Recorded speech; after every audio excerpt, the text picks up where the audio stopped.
Hello everyone, আমরা new York থেকে Dubai কীভাবে আসি বা দুবাই থেকে ঢাকা কীভাবে আসি সেটাই দেখাচ্ছি। এই যে প্রথমে আমি উঠে যাই, আমি আর আমার নানি ট্রাভেল করছিলাম। আমরা জেএফকে থেকে দুবাই আসার জন্য উঠি, এন্টারটেনমেন্ট পারপাসে দেখি কী কী আছে। তো I got friends and I love friends. And এই যে আমি দেখতেছিলাম, আমার পাশে আরও দুজন বসেছিল।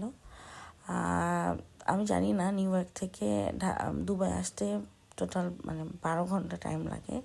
কোনোভাবেই এই টাইম শেষ হয় না, কোনো কিছুতেই টাইম শেষ হয় না। এরপরে যে আমাদের খাবার দিয়ে দিল, ওঠার সাথে সাথেই উইদিন 1 আওয়ার ওরা খাবার দিছে। বিরিয়ানি সাথে কুসকুস আর নাটস ছিল, এই যে ড্রিঙ্কস কিছু একটা ছিল, আমি খাচ্ছিলাম। এই যে রাতের বেলা, আমরা জানি না আমি কোন দেশের উপর থেকে উঠছিলাম, বাট খুবই অন্ধকার ছিল and everyone was awake I guess. তো তারপরে আমরা এই যে আসি, আমরা এখন সাগরের পরে উঠছিলাম মেবি। তো এখানে আমরা মুভি দেখছিলাম, কি কি মুভি থাকে। তো আমি অনেকগুলো মুভি দেখি এখানে। কি যেন দেখলাম, ফ্রোজেন 2 আমি আবার দেখেছি, আমার এটা রিওয়াচ করতে অনেক ভালো লাগে। তারপরে যে এমিরেটসের শো দেখাচ্ছিল, কীভাবে এমিরেটসের ম্যাপে দেখা যায় প্লেন কোথায় আছে, কী অবস্থায় আছে। এই তো আমরা এই যে উড়ে যাচ্ছি, কোনোভাবেই সময় কাটে না, খুবই বোরিং লাগে। খাবার আর সারাক্ষণ ওয়েট করতে হয় কখন খাবার আসবে, কখন খাবার খাবো।